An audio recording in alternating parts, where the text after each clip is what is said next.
In this video, Dr. Jordan Peterson talks about what happens when there is a hole in your plan and why you need to deal with your problems as soon as they come up. So, if you look at this conceptualization, you can kind of see you're moving from point A to point B, and then the unpredicted outcome is like a hole in your plan. It's like that's not supposed to happen, because if you had a good plan, something you didn't want to have happen wouldn't have happened.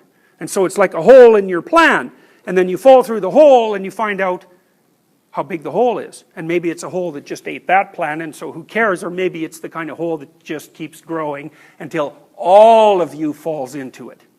All right, so how do you deal with that as a possibility, especially given that you have limited knowledge? And so that's what this means. And this is the same thing, basically, as the Taoist representation. Because the Taoist representation, Tao also means meaning, eh? And so being on that line between chaos and order is meaningful. And the Taoists believe that you should be where things are meaningful. That's the right place to be. And you think, well, it's a good place to be if you think about it, about your own experience. When you're doing something meaningful, you don't even think about it.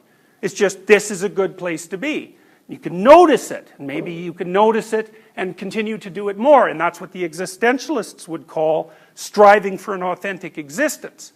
And you can think about that as, well, it's philosophy. It's like, no, don't be thinking that.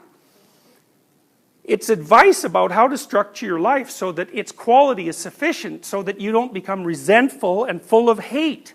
Like, it's not casual, well, here's some philosophical ideas to think about. It's like, you got to take this seriously, because if you don't, not only do you not have a good time, because you just aren't paying any attention, but you'll also turn into the sort of person who's highly motivated to make sure that no one else ever has a good time as well.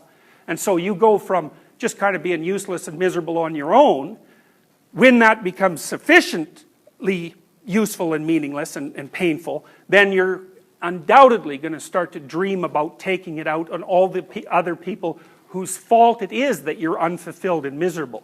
And so it doesn't, if you don't stay in that meaningful place, so to speak, so that your life is acceptable to you, you don't think that you're the only one who will suffer. You're just the beginning of the suffering. Now with this is a great image. It's really old, The oldest story we have, which is called the Anu Elish, I told you a little bit about it, the Sumerian creation myth, is the myth about a hero basically going out to conquer some vaguely reptilian, dragonish chaos beast. And that's really, as far as I can tell, that's really the story of humanity there. And the story of humanity is, you look on the right, there's a hole. And that's the hole that that's the hole that you fall into when your plans don't work. So that hole is always there. And at the bottom of the hole is something terrible. And that's what the dragon is. And then the little castle at the background, well, that's order. That's where you live. And this thing that crawls out of the hole to face you is always threatening order. And the answer is, well, then what do you do about it? And one answer is, man, get those walls up, 800 stories tall and 500 feet thick. And the problem is, well, you can't get out of a castle that's that thick. So maybe that's not so good.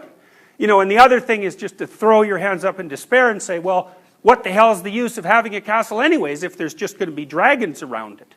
And then the other one is, well, maybe we should take care of it when it's relatively small. And so, when you're in a relationship, for example, if you don't want it to fall down a pit, then you have to notice when the little dragons are popping up. And those are things that disturb your equilibrium, that produce some negative emotion, but that also sort of call out to you, this isn't acceptable, I should do something about it. And the most important ones to not avoid are the ones that call out to you, this isn't good, I should do something about it, I know what to do, and I could do it. And if you step back from that, well then all that'll happen is those things will multiply and multiply and multiply and multiply until they're so big that you're no match for them whatsoever. You'll trip over it, fall down that hole, and that'll be that. And so that's a bad outcome. So that's part of the moral obligation, say, that the existentialists lay on people, and the Jungians as well. It's like, Wake up. Pay attention. You know, if things aren't going the way that you want them to, and then do what you can as fast as you can to say something about it and fix it. Fix it. Fix it. Do the things you can to repair the things around you that are producing low quality experience. And then what happens? Well, you get tougher. And the reason you get tougher is because you're engaging in all these little micro battles, and the more you engage in those micro battles, the better you get at battling. And so then you become someone who can say no when you have to say no. And that's a really useful thing to be able to say. Then also the other thing you're doing is that, well, everything around you is trying to turn into chaos, and the chaos is popping up. You're just like, it's like whack-a-mole, you know, that foolish arcade game? Up pops the little weasel and you hit it with a stick. It's like, well, that's what it's like. Little problems pop up. Fix them as soon as they pop up, because then they can't grow. Well, maybe they still will, but at least you'll have the best probability that they won't grow unnecessarily.